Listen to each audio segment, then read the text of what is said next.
Regresamos con la hora clave. Recordamos que pueden enviar sus comentarios, también sus preguntas a la etiqueta numeral hora clave. Y le damos la bienvenida a nuestra invitada, Virginia Rivero, analista internacional. Bienvenida.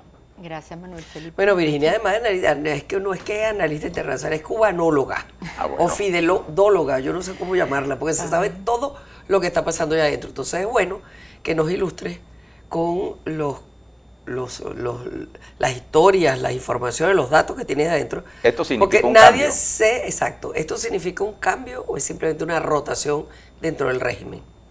Bueno, hay dos cosas que ahorita están como en el tapete, ¿no? La primera es que es la primera vez que, la gente dice que es la primera vez que un no Castro llega al Consejo de Estado. Hay que recordar un poco que en ese cargo también estuvo un individuo como Osvaldo Dorticós mucho tiempo, fue totalmente gris, totalmente. Pero eso fue al gris. comienzo de la revolución. Fue al comienzo Todavía de la revolución. no se había perfilado la llamada revolución cubana. Correcto, Sí. no se había consolidado, como Claro. quien dice. Entonces, en cierta manera, pues sí, llega un individuo nuevo, nuevo no, de 56 años, digamos, nacido después de instalada la revolución, y eso evidentemente que pudiera perfilar que hay aires, o pudieran haber aires de cambio. Y que no es militar. No es militar, no fue guerrillero, no tiene, como quien dice, sangre en las manos. No tiene la leyenda tampoco. Y no tiene la leyenda. Ahora, nosotros comentamos anteriormente que si bien es cierto que él no tiene la épica de los Castro, porque nadie la puede tener, esa fue exactamente la razón que dio un editor de una muy famosa revista cubana, comunista por supuesto, que decía, bueno, no tiene eso porque eso no lo puede tener nadie, pero obviamente él va a tener que generarse su propia historia personal, pues, o su Claro. propio liderazgo personal, Claro. para poder hacer algo, porque lo que tiene que enfrentar tampoco es tontería, ¿no? Claro. Bueno, eso tiene que ver con la segunda pregunta que todo el mundo se hace. ¿Significa un cambio en la era, o sea, el fin de la era de los Castro? Yo creo que es muy prematuro para tú afirmar eso, sobre todo si tenemos en cuenta que Raúl Castro mantiene el poder al mantener la jefatura del partido y del ejército. Otro elemento Porque importante. el que está ahí es el que manda. El que está ahí es el que manda. De hecho, esto no es una elección de Díaz-Canel, es una designación. Sí, o sea, señora. lo escogió Raúl Castro y lo lleva a la asamblea para que la asamblea levanta la mano y lo designa. Otro elemento también a tener en cuenta, el hijo de Raúl Castro, Alejandro Castro, es quien maneja la inteligencia cubana. El yerno de Raúl Castro, casado con su hija Débora, es quien maneja lo que llaman el GETAE, que es todo lo que tiene que ver con las compras de armamentos y militares y las empresas de comercio en Cuba. Entonces sigue Raúl Castro con personas de su absoluta confianza, con el poder en la mano. Sin embargo, ¿quién es Díaz-Canel? De él se conoce poco, ¿verdad? Déjame decirte que para el pueblo cubano esto pasó sin pena ni gloria, este cambio de gobierno. La gente estaba en las calles normal y corriente, Bueno, como está rutina todos ya, los días. Es rutina, pero además hay una cosa, Manuel Felipe. El cubano está absolutamente desesperanzado de lo que puede significar un cambio político. El cubano medio, el cubano común, ya se cansó de vivir la ilusión de lo que puede significar algo de cambio. Bueno, tan es así que una persona que estuvo presa por mucho tiempo, que era un intelectual, yo pude entrevistarlo en Estados Unidos y él me decía, bueno, yo decía, ¿cómo se va a resolver ese problema? Me dice, eso lo resolverá la biología. Correcto. Porque esa desesperanza se expresaba en que esto no se acaba si ellos no se mueren. Mientras ellos tan sencillo como eso. Sí. Entonces, bueno, ese es el otro aspecto que están dando, que es el reloj biológico, porque bueno, esta gente ya está en sus últimos años, digamos, lo que es Raúl Castro, y ahí es donde, a partir de ese momento, es que yo creo que sí comenzará a gravitar un poco más la figura de Díaz-Canel, que ya va a estar posicionado dentro de lo que es el Consejo de Estado, y quien además, porque hay que decirlo, pues, es una persona que los que lo han conocido hablan bien de él, Hablan bien de él en el sentido que es una persona que escucha, de diálogo, Sí, viene de una experiencia de partido, de dirigente de partido, ¿no? Que en definitiva eso les permite el diálogo, claro, la conversación. Se conoce a todo el mundo, incluso parece que a los presos, conoce ¿no? la revolución por dentro, conoce qué hay que hacer, o sea, conoce, él es un producto de la revolución, del partido, porque si no, no hubiera llegado a ese cargo. O sea, es ideológicamente formado como el hombre nuevo de la revolución. No, hasta ahora ideológicamente no se le ve ningún cambio con los discursos que ha tenido, porque reitera su condición revolucionaria, antiimperialista, ha tenido momentos en los cuales, y la gente lo dice, pues ha sido muy duro con todo lo que es la disidencia y con todo lo que es elementos que puedan abrir un poco más libertad de opinión, libertad contra todo lo que sea apertura. Con todo lo que sea apertura. Sin embargo, por otro lado, porque es que tiene como que las dos caras, ¿no? Es una persona que fue partidario de abrir el Internet o de permitir el Internet en Cuba. Quienes le conocen hablan de él como te decía, de un hombre de diálogo, que contemporiza, que es capaz de conversar. A mí me llamó mucho la atención una anécdota de Fariñas, que es un disidente muy conocido en Cuba del movimiento cristiano. Sí, que ha sido muy tratado muy duramente. Que ha sido tratado muy duramente. Fariñas estaba hospitalizado en Villa Clara, en una de esas que tuvo un problema de salud.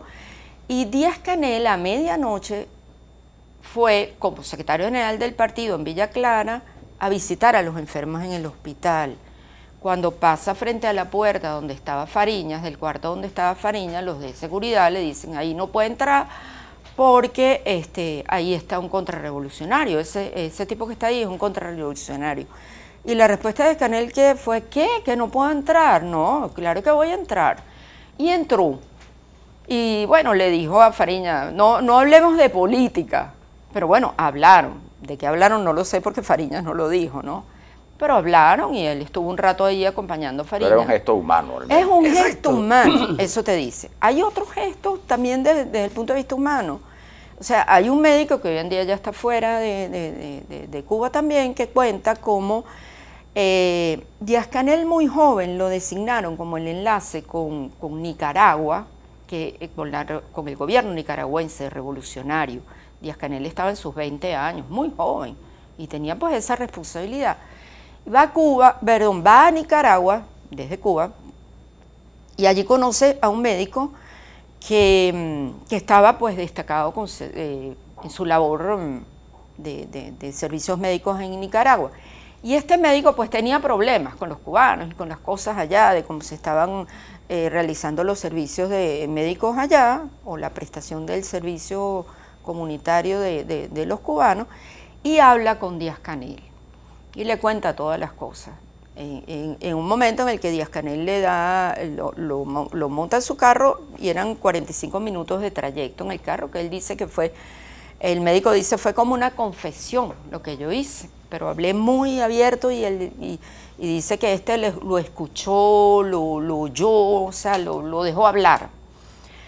Finalmente, este médico cuenta que lo querían transferir de una manera muy injusta, violentamente, de Nicaragua para Cuba, no sé qué, y él, bueno, se lo dijo también a Díaz-Canel, y por alguna razón vino la orden de que al señor no lo transfirieran, que lo dejaran en Nicaragua.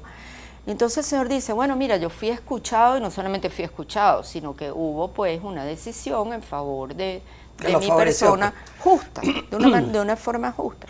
Todas estas cosas te permiten pensar que este es un hombre que va a poder saberlo manejar los desafíos que se le presentan a Cuba en este momento.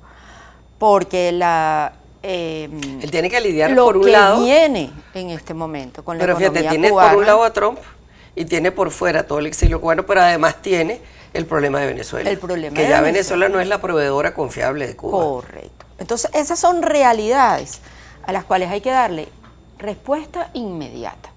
Y él, como presidente del Consejo de Estado, es el que está llamado a eso. Sabemos que tiene la tutela absoluta de Raúl Castro mientras esté allí, pero algo tendrá que decir. algo. Pero tú decías al principio una cosa, bueno, es que es una persona que había sido muy, muy bajo perfil o muy gris.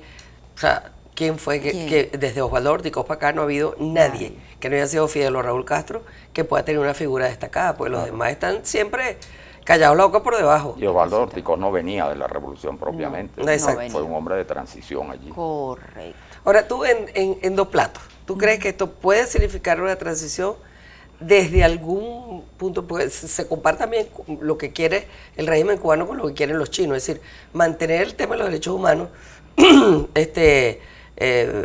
siempre por debajo de las expectativas de quienes quieren apertura y subir el rango al tema económico, ¿no? Ahora, ¿tú crees que eso puede ser un modelo aplicable en Cuba? Es decir, que los derechos humanos se sigan violando mientras tanto se avanza en algo económicamente para que esa economía pueda reflotar. Mira, si algo podemos estar seguros hoy en día es que la Revolución Cubana es un régimen obsoleto, decrépito, o sea, que está como que ya en su fin de lo que pudo ser esa revolución hace 60 años o lo que la gente pudo esperar de eso. El mundo ha cambiado tanto que ya, como te digo, ya eso tiene porque sí que introducir reforma. Lo están forzando. Yo quisiera apostar a que la figura de Díaz-Canel puede significar un cierto comienzo a la apertura. No soy tan optimista en tanto Raúl Castro esté al frente, digamos, del Partido Comunista y de la jefatura militar. No soy tan optimista. Porque sigue siendo el poder detrás del trono y además el sistema está construido para eso, o sea, para que todas las decisiones se toman en el vértice de la pirámide y abajo lo que hay es obediencia y silencio. Muy poco margen de diálogo, de contrastar visiones, opiniones. En este momento eso no se ve, esa posibilidad no se ve. Sin embargo, también avanza, como tú dices, pues el realismo, o sea, la situación real de una crisis económica, una hecatombe que se les viene encima, porque lo de Venezuela los va a afectar. Ellos vivieron todos estos últimos años, después de que Rusia que les cortó toda la ayuda del petróleo y de la ayuda venezolana. Eso es de anteojo, ¿no? Claro.